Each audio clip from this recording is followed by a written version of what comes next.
بادشاہ تھا نا تو اسے بھی ایسے ہی کوئی مسئلہ ہو گیا. کیا مسئلہ ہو گیا؟ تو وہ کیا کہتے ہیں نا کہ انسان کو کسی ایک چیز کی کمی ہو تو وہی جیسے ہم نے پہلے پڑھا تو انسان جو ہے وہ ہر وقت بے قرار رہتا ہے، پریشان رہتا ہے. اب یہ بادشاہ کو کوئی اس طرح کا مسئلہ ہو گیا. اب یہ اتنا کہتے ہیں نا وہم پال لینا، اس نے بھی اس طرح نا بہت زیادہ سوچ کے نا تو ایسے لگنے لگا یہ بیمار ہے. اب جو وزیر تھے نا وہ بڑے پریشان ہونے لگے کہ ہمارا جو بادشاہ ہے نا یہ جو ہے دن بدن اس کی صحت گرتی جا رہی ہے. بہرحال انہوں نے بڑا ادھر ادھر چیک کرایا، حکیموں سے علاج کرائے، لیکن کوئی علاج کی سمجھ نہ آئی، کسی کو سمجھ نہ آئی. اب یہ نا کسی نے بتایا کہ ایک حکیم ہے، بہت ہی دانا حکیم ہے، سمجھدار ہے، تو اس کے پاس جائے. اب یہ نا اپنے بادشاہ سے کہنے لگے کہ ہمیں ایک نا بڑے اچھے حکیم کا پتہ چلا ہے، اور کہتے ہیں کہ وہ جو علاج کرتے ہیں نا وہ صحیح ہوتا ہے، مطلب کہ کافی لوگوں نے اس سے علاج کرایا. بادشاہ کہتے ہیں چلو لے جاؤ مجھے اس کے پاس. اب وہ بادشاہ کو اس کے پاس لے کے جاتے ہیں. بادشاہ کو جب اس کے پاس لے کے جاتے ہیں تو وہ بتاتے ہیں کہ بادشاہ کو پتہ نہیں کیا ہو گیا. وہ کہتا ہے کہ وہ حکیم کہتا ہے کہ مجھے نا تمہارے بادشاہ کی بیماری کی سمجھ آ گئی ہے. وہ کہتے ہیں اچھا بیماری کی سمجھ آ گئی ہے؟ کہتے ہیں ہاں، لیکن تم ایسے کرو کہ تم اس بادشاہ کو چھوڑو اور تم ایسے کرو کہ کسی ایسے شخص کے پاس جاؤ، کرتا لے کے آؤ، کوئی کرتا لے کے آؤ.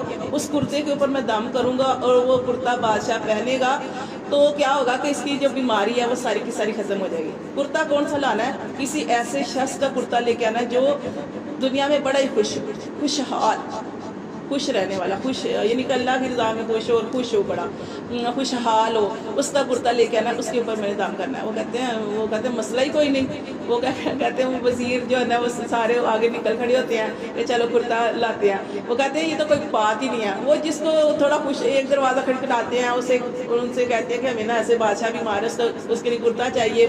وہ کہنے لگے جتنے مرضی کرتے لے لو بادشاہ کے. اس کہتے نہیں، آپ خوش ہیں، آپ کو کوئی پریشانی تو نہیں ہے، کوئی ٹینشن تو نہیں ہے. وہ کہتے ہیں ٹینشن تو ہے، ظاہر ہے میری اولاد کا مسئلہ ہے، اولاد مجھے بڑا تنگ کر دیا ہے. پھر دوسرے کا دروازہ کسی کو کہتے ہیں آپ خوشحال ہے، کہتے ہیں خوشحال کیا، میرے پاس مال دولت ہی نہیں. میں کہ خوشحال کہاں ہونا ہے، کسی کو کوئی مسئلہ. اتنے دروازے کھٹکھٹاتے ہیں، ہر ایک کے اندر سے یہی مسئلہ آتا ہے. اب نہ وہ بڑے ہی پریشان ہوتے ہیں کہ دنیا میں ہمیں تو کوئی مل ہی نہیں رہا. ساری دنیا وہ کافی جہاں تک انہوں نے چھانتے ہیں لیکن ان کو کوئی سمجھ نہیں آتی. ایک دن کیا ہوتا ہے، وہ کہتے ہیں ایسے کرتے ہیں گاؤں میں جاتے ہیں، وہاں پہ ضرور ہمیں کوئی خوشحال مل جائے گا.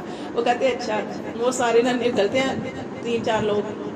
اب وہ ایک گاؤں پہنچتے ہیں تو وہاں پہ نا دیکھتے ہیں کہ ایک شخص ہے، اس نے نا کرتا ہی نہیں پہنا ہوا ہے، تو اس نے نا سیمبل پہنا ہوا ہے اور پانی ہے تو پانی کے اندر اس نے اپنے پاؤں ڈبوئے ہوئے ہیں، لیکن وہ بڑا خوش نظر آ رہا ہے. کہتے ہیں لگتا ہے یہ بڑا خوشحال ہے. اس کے پاس جاتے ہیں، جب اس کے پاس جاتے ہیں اسے جا کے کہتے ہیں کہ آپ لگتا ہے بڑے خوشحال ہے. کہتے ہیں اللہ کا شکر، میں تو واقعی دنیا میں سب سے زیادہ خوشحال میں آئی ہوں. وہ کہتے ہیں پھر ہمیں نا خوشحال بندے کا نا کرتا چاہیے، بادشاہ بیمار ہے. وہ کہتے ہیں وہ ہنسنے لگ جاتا ہے، کہتا ہے خوشحال میں ہوں لیکن کرتا میرے پاس رہنے کے لیے کوئی نہیں، کرتا نہیں ہے میرے پاس، لیکن میں اللہ کی رضا میں راضی ہوں. تو وہ یہی کہ مطلب کہ خوشحال تو ہے لیکن کسی وہ بادشاہ وہ جاتے ہیں اس کے پاس کہتے ہیں حکیم صاحب ہم تو خالی آ گئے، اس لیے خالی آ گئے ہو کہ کسی کے پاس جو خوشحال ہے اس کے پاس کرتا ہی نہیں، اور جن کے پاس ہے کرتے ان کے یہ مسئلے ہیں. تو اس لیے اللہ معاف کرے، دنیا ایسی ہے.